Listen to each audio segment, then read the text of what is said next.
Hello everyone, welcome to Bio Beginners. आज के lecture में हम डिस्कस करेंगे बायोमोलिक्यूल्स। तो जो हमारे पास लिविंग ऑर्गेनिज्म में एलिमेंट्स प्रेजेंट होते हैं वो सारे अर्थ क्रस्ट में भी पाए जाते हैं। लेकिन जो अर्थ क्रस्ट में एलिमेंट होते हैं ये तो पॉसिबल नहीं होता है कि वो सारे लिविंग ऑर्गेनिज्म में पाए जाते हैं। तो जो लिविंग ऑर्गेनिज्म और अर्थ क्रस्ट में कॉमन एलिमेंट्स होते हैं वो होते हैं हमारे पास carbon, hydrogen, oxygen, nitrogen etcetera. Next, we will discuss about analysis of chemical composition in living organism. तो इस एक्सपेरिमेंट को परफॉर्म करने के लिए हम या तो लीफ की कोई सेल लेते हैं या फिर लिविंग ऑर्गेनिज्म जैसे एनिमल की कोई लीवर से सेल लेते हैं। फिर हम उसको मॉर्टर पेस्टल में ट्राइक्लोरो एसिटिक एसिड में डालते हैं तो हमें एक थिक स्लरी सब्सटेंस मिलता है।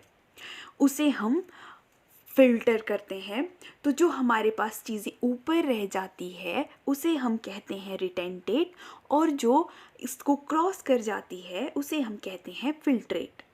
जो रिटेंटेट होता है इसे हम एसिड सॉल्युबल पूल या फिर बायोमैक्रोमोलिक्यूल्स भी कह सकते हैं, और जो फिल्ट्रेट होता है उसे हम कहते हैं एसिड इनसॉल्युबल पूल या फिर बायोमाइक्रोमोलिक्यूल्स। ये हमारे पास ऑर्गेनिक कंपाउंड होते हैं। अब हम थोड़ा सा डिफरेंस देख लेते हैं एसिड सॉल्युबल पूल और एसिड इनसॉल्युबल पूल में। तो जो हमारे पास एसिड सॉल्युबल पूल होता है इसका molecular weight less than 800 Dalton होता है, और एसिड इनसॉल्युबल पूल का molecular weight greater than 800 Dalton होता है। ये फिल्ट्रेट होता है और ये रिटेंटेट होता है। इसके एग्जाम्पल है amino acid, sugar, nucleosides etcetera. और इसके एग्जाम्पल है हमारे पास प्रोटीन, पॉलीसेकेराइड, न्यूक्लिक एसिड और लिपिड। लेकिन जो लिपिड का मॉलिक्यूलर वेट है वो है एसिड सॉल्युबल पूल के जितना, लेकिन फिर भी ये हमारे पास आता है एसिड इनसॉल्युबल पूल में। ऐसा इसलिए होता है क्योंकि ये फॉर्मेशन करता है एग्रीगेशन की। अब हम इनऑर्गेनिक कंपाउंड के लिए एक एक्सपेरिमेंट देखेंगे। इसमें हम प्लांट सेल या लीवर सेल को लेते हैं जिसे हम कहते हैं फ्रेश वेट। इसमें हमारे पास प्रेजेंस होती है वाटर की, ऑर्गेनिक सब्सटेंस की और इनऑर्गेनिक सब्सटेंस की भी।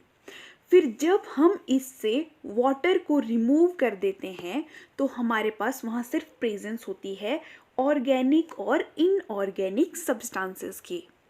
फिर हम इसकी कंबशन करते हैं, मतलब इसको जला देते हैं। तो इसके बाद क्या होता है, यहाँ पर हमें ऐश वेट मिलता है जिसमें कि इनऑर्गेनिक सब्सटेंस पाए जाते हैं। इस ऐश वेट में क्या पाए जाते हैं, इनऑर्गेनिक सब्सटेंस। यहाँ कंबशन जो होती है यहाँ पर जो कार्बन है वो कार्बन डाइऑक्साइड में कन्वर्ट हो जाता है। तो ये था इनऑर्गेनिक कंपाउंड के लिए एक एक्सपेरिमेंट। अब बायोमोलिक्यूल्स क्या होते हैं? So all the carbon compounds that we get from the living tissue, इन्हें हम मेटाबोलाइट्स भी कहते हैं। और मेटाबोलाइट्स टू टाइप्स के होते हैं, primary metabolites and secondary metabolites. जो प्राइमरी मेटाबोलाइट्स होते हैं ये मेटाबॉलिज्म में हेल्प करते हैं और इनका रोल आइडेंटिफाइड होता है। मतलब इनका रोल हमें पता होता है कि जो प्राइमरी मेटाबोलाइट्स है वो क्या क्या रोल प्ले करते हैं। लेकिन जो सेकेंडरी मेटाबोलाइट्स होते हैं हमें इनका रोल पता नहीं होता, लेकिन ये इकोलॉजिकली बहुत ज़्यादा इम्पॉर्टेंट होते हैं। और जो सेकेंडरी मेटाबोलाइट्स होते हैं ये बाय प्रोडक्ट होते हैं। अब हमारे पास एग्जाम्पल है प्राइमरी मेटाबोलाइट्स के, glucose, fructose, amino acid, nucleic acid etcetera. और सेकेंडरी मेटाबोलाइट्स के एग्जाम्पल है alkaloids, flavonoids, gums etcetera. Primary metabolites animal tissue में प्रेजेंट होते हैं और सेकेंडरी मेटाबोलाइट्स प्लांट, फंजाई और माइक्रोब्स एट्सेट्रा में प्रेजेंट होते हैं।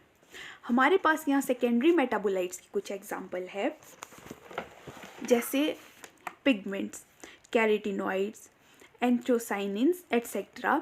आप इसका स्क्रीनशॉट भी ले सकते हैं और इसे 2-3 बार रिवाइज कर सकते हैं।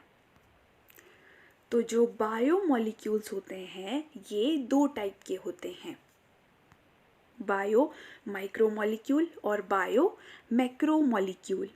बायो माइक्रोमोलिक्यूल्स होते हैं amino acid, sugar, nitrogen bases, nucleotides. और बायो मैक्रोमोलिक्यूल्स होते हैं proteins, lipid, nucleic acid, carbohydrates. और जैसा कि हम जानते ही हैं कि जो प्रोटीन के बिल्डिंग ब्लॉक होते हैं वो होते हैं अमाइनो एसिड्स, और एंजाइम भी क्या होते हैं, वो भी होते हैं हमारे पास प्रोटीन से। तो सबसे पहले हम डिस्कस करेंगे बायो माइक्रोमोलिक्यूल्स में अमाइनो एसिड। तो जो हमारे पास अमाइनो एसिड्स होते हैं ये होते हैं प्रेजेंट एसिड सॉल्युबल पूल में, और इनका इनका मॉलिक्यूलर वेट होता है लेस देन 800 डाल्टन, और ये ऑप्टिकली एक्टिव होते हैं। ऑप्टिकली एक्टिव मतलब इसके जो सारे ग्रुप्स होते हैं कार्बन पे प्रेजेंट वो सारे अलग अलग होते हैं हर पोजीशन पे, और ये लीवोरोटेटरी भी होते हैं। और ये अल्फ़ा एमाइनो एसिड होते हैं। ये अल्फ़ा एमाइनो एसिड क्यों होते हैं? क्योंकि इसका जो NH2 ग्रुप है ये अल्फ़ा पोजीशन पर पाया जाता है, और ये सब्स्टिट्यूटेड मीथेन होते हैं। जैसे ये कार्बन है तो यही रिप्लेस्ड होते हैं बस इसके हाइड्रोजन, तो इसे हम सब्स्टिट्यूटेड मीथेन भी कहते हैं। लेकिन हमारे पास एक अमाइनो एसिड ऐसा होता है जो ऑप्टिकली इनएक्टिव होता है। ये ऑप्टिकली इनएक्टिव क्यों होता है? क्योंकि इसमें 2 हाइड्रोजन ग्रुप प्रेजेंट होते हैं, जिसकी वजह से ये हमारे पास ऑप्टिकली इनएक्टिव होता है। जो बाकी अमाइनो एसिड होते हैं वो ऑप्टिकली एक्टिव होते हैं, क्योंकि उनका जो ये R ग्रुप होता है ये हाइड्रोजन के सिवाय कुछ भी हो सकता है और। लेकिन जब हम ग्लाइसिन के केस में देखते हैं तो यहाँ हमें कोई भी ऑप्टिकल एक्टिविटी नहीं मिलती, तो ये ऑप्टिकली इनएक्टिव होता है। अब हम स्ट्रक्चर देखेंगे अमाइनो एसिड का। तो जो ये R ग्रुप है यही रिप्रेजेंट करता है, जैसे ग्लाइसिन, ये है ग्लाइसिन, ये है हमारे पास एलानिन, और ये है हमारे पास serine. RH, R double bond CH3, R double bond यहाँ R रिप्रेजेंट कर रहा है हाइड्रोजन को, R रिप्रेजेंट कर रहा है CH3 को, R रिप्रेजेंट कर रहा है CH2OH को। ये है सेरिन, ये है एलानिन और ये है ग्लाइसिन। और जो हमारे पास अमाइनो एसिड होते हैं ये सारे होते हैं हमारे पास वाटर सॉल्युबल। अब नेक्स्ट हम देखेंगे बॉन्ड्स बिटवीन अमाइनो एसिड। जैसे ये हमारे पास 2 अमाइनो एसिड प्रेजेंट है। यहाँ पर इस अमाइनो एसिड में हमारे पास COOH ग्रुप प्रेजेंट है, और ये है हमारे पास दूसरा अमाइनो एसिड।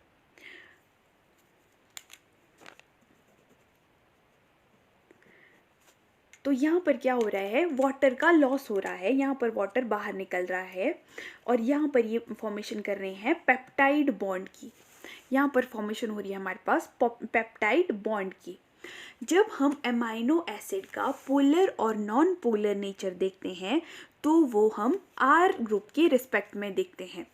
तो जो नॉन पोलर अमाइनो एसिड्स होते हैं जब वहाँ पर हाइड्रोकार्बन प्रेजेंट होते हैं, जब R हाइड्रोकार्बन्स को रिप्रेजेंट कर रहा होता है तो हम उसे नॉन पोलर अमाइनो एसिड कहते हैं।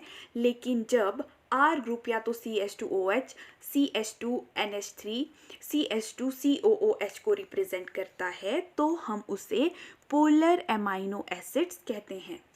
अब हम देखेंगे क्लासिफिकेशन ऑफ अमाइनो एसिड। ये 2 पार्ट्स में डिवाइडेड है, नॉन पोलर अमाइनो एसिड्स और polar amino acid. Non polar amino acids को याद करने की ट्रिक है लागवी, leucine, alanine, glycine, valine, isoleucine. और पोलर अमाइनो एसिड हमारे पास यहाँ पर प्रेजेंट है, जैसे OH कंटेनिंग अमाइनो एसिड्स होते हैं हमारे पास, ये होते हैं हमारे पास thyroxine, thyronine, serine, TTS। Basic जहाँ पर एक से ज़्यादा NH2 ग्रुप प्रेजेंट होते हैं तो वो होते हैं हमारे पास बेसिक अमाइनो एसिड। ये है हिस्टिडिन, लाइसिन, आर्जिनिन, HLA। जो एसिडिक अमाइनो एसिड होते हैं वो होते हैं एस्पार्टिक एसिड, ग्लूटामिक एसिड, और इसकी शॉर्ट ट्रिक है AG। एरोमेटिक अमाइनो एसिड्स होते हैं tryptophan, phenyl alanine, thyroxine, TPT। और जो S कंटेनिंग अमाइनो एसिड्स होते हैं उसमें कहीं सल्फर बीच में प्रेजेंट होता है, जैसे मिथ्योनिन और सिस्ट्योनिन। नेक्स्ट है हमारे पास essential and non essential amino acids. जो असेंशियल अमाइनो एसिड्स होते हैं ये हमारी बॉडी में सिंथेसाइज नहीं होते हैं, लेकिन इसकी रिक्वायरमेंट होती है हमारी डाइट में। और जो नॉन असेंशियल अमाइनो एसिड्स होते हैं ये हमारी बॉडी में ही सिंथेसाइज्ड होते हैं, लेकिन ये असेंशियल अमाइनो एसिड्स का बाय प्रोडक्ट होते हैं। मैं फिर से रिपीट कर रही हूँ, जो असेंशियल अमाइनो एसिड्स होते हैं वो हमारी बॉडी में सिंथेसाइज्ड नहीं होते हैं, लेकिन वो हमारी डाइट में रिक्वायर्ड होते हैं। लेकिन जो नॉन असेंशियल अमाइनो एसिड्स होते हैं वो असेंशियल अमाइनो एसिड का बाय प्रोडक्ट होते हैं, इसीलिए वो हमारी बॉडी में सिंथेसाइज्ड होते हैं।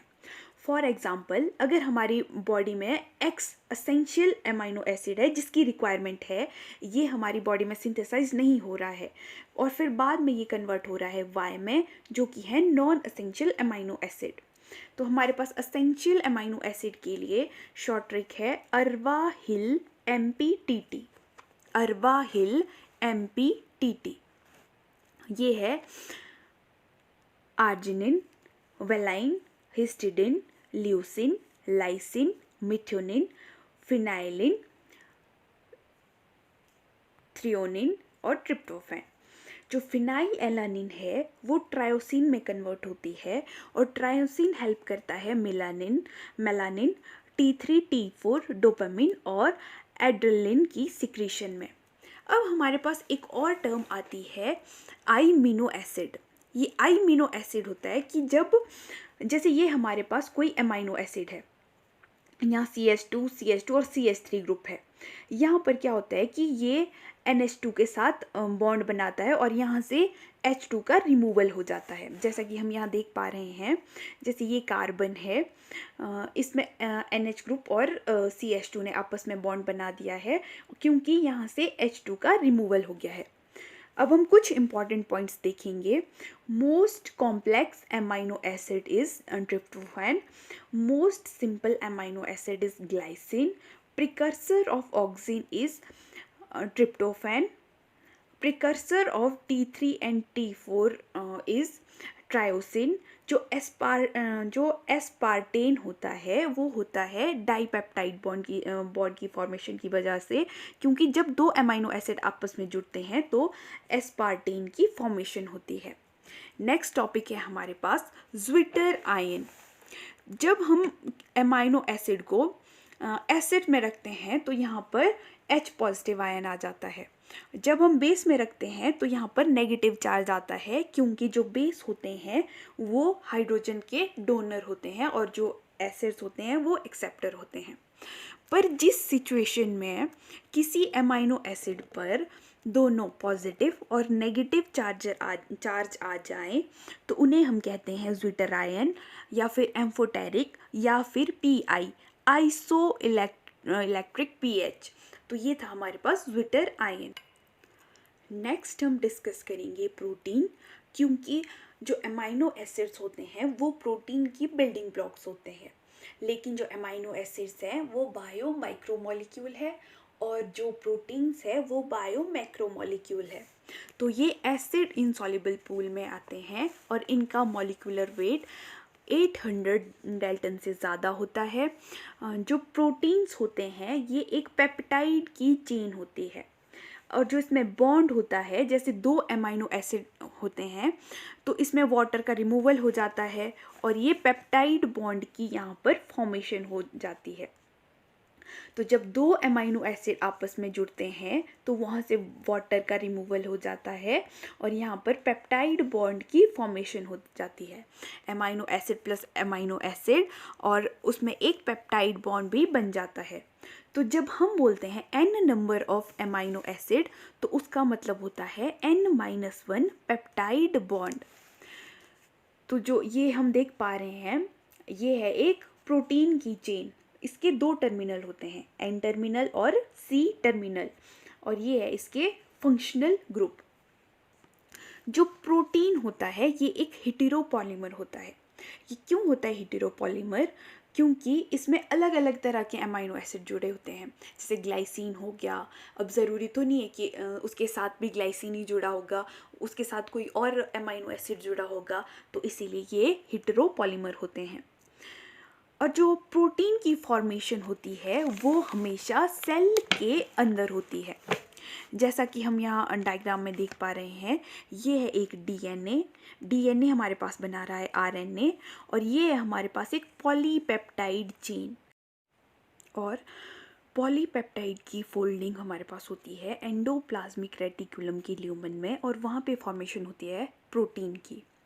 जब हम फूड में प्रोटीन लेते हैं तो उसका ब्रेकडाउन होता है अमाइनो एसिड में, और वो अमाइनो एसिड ब्लड में जा कर के सेल में चल जाते हैं। और अगर अमाइनो एसिड एक्सेस हो जाए, मतलब ज़्यादा हो जाए, तो वो लीवर के पास चल जाते हैं, और लीवर उसकी डीएमिनेशन कर देता है, और उससे अमोनिया की फॉर्मेशन होती है, और फिर होती है उससे यूरिया की फॉर्मेशन। लेकिन अमाइनो एसिड कभी भी हमारी बॉडी में स्टोर होकर नहीं रहते हैं। नेक्स्ट हम देखेंगे स्ट्रक्चर ऑफ प्रोटीन। जैसे कि ये हमारे पास डीएनए है, डीएनए से बनता है आरएनए, आरएनए से बनता है हमारे पास कोई भी चेन जो प्राइमरी स्ट्रक्चर होता है किसी भी प्रोटीन का। और अगर तो ये प्राइमरी स्ट्रक्चर फंक्शनली है, जैसे हमारे पास ग्रोथ हार्मोन होता है, वो होता है प्राइमरी स्ट्रक्चर ही प्रोटीन का, तो वो सेकेंडरी स्ट्रक्चर नहीं बनाता। लेकिन यदि वो फंक्शनली इनएक्टिव होता है तो वहाँ पर फॉर्मेशन होती है हमारे पास सेकेंडरी स्ट्रक्चर की। ये दो टाइप का होता है, अल्फ़ा हेलिक्स और बीटा हेलिक्स। अब इन दोनों में ये डिफरेंस है कि ये इस तरह हाइड्रोजन बॉन्ड बनाते हैं आपस में, और जो बीटा शीट होती है उसमें इस तरह से बनते हैं हाइड्रोजन बॉन्ड। तो यदि ये सेकेंडरी स्ट्रक्चर खुद में फंक्शनल होता है तो ये आगे टर्शरी स्ट्रक्चर नहीं बनाता, लेकिन यदि ये फंक्शनली एक्टिव नहीं होता तो इसे टर्शरी स्ट्रक्चर बनाने की ज़रूरत होती है, और ये इस तरह की फोल्डिंग होती है हमारे पास टर्शरी स्ट्रक्चर। जब दो टर्शरी स्ट्रक्चर आपस में मिलते हैं तो वो बनाते हैं हमारे पास क्वार्टिनरी स्ट्रक्चर। अब जो प्राइमरी स्ट्रक्चर होता है हमारे पास वो बनाता है पेप्टाइड बॉन्ड। जो सेकेंडरी स्ट्रक्चर होता है उसमें अल्फ़ा हेलिक्स और बीटा शीट पाए जाते हैं। तो जो अल्फ़ा हेलिक्स होता है वो राइट हैंडेड कॉइल होता है, जैसे डीएनए कॉइल होता है। तो ये हमारे पास बनाते हैं पेप्टाइड बॉन्ड, और ये हमारे पास बनाते हैं साथ में हाइड्रोजन बॉन्ड। और जो टर्शरी स्ट्रक्चर होता है ये बनाता है peptide bond, hydrogen bond, disulphide bond और हाइड्रोफोबिक बॉन्ड। जैसे इसके पास हमारे पास एग्जाम्पल है मायोग्लोबिन और एंजाइम। और जो हमारे पास क्वार्टिनरी स्ट्रक्चर होता है ये होते हैं टर्शरी दो ग्रुप जब आपस में जुड़ते हैं तो हमारे पास क्वार्टिनरी स्ट्रक्चर बनता है। इसमें हमारे पास एग्जाम्पल है हीमोग्लोबिन। और जो प्रोटीन होता है वो फर्दर टू टाइप्स का होता है, फाइब्रस और ग्लोबुलर। जो फाइब्रस होता है ये प्राइमरी और सेकेंडरी स्ट्रक्चर बनाता है और ये वाटर सॉल्युबल होता है, और जो ग्लोबुलर होता है ये टर्शरी और क्वार्टिनरी स्ट्रक्चर बनाते हैं जो वाटर में सॉल्युबल होते हैं। फाइब्रस प्रोटीन इनसॉल्युबल और ग्लोबुलर प्रोटीन सॉल्युबल होते हैं। अब नेक्स्ट हम देखते हैं प्रोटीन्स के कुछ रोल।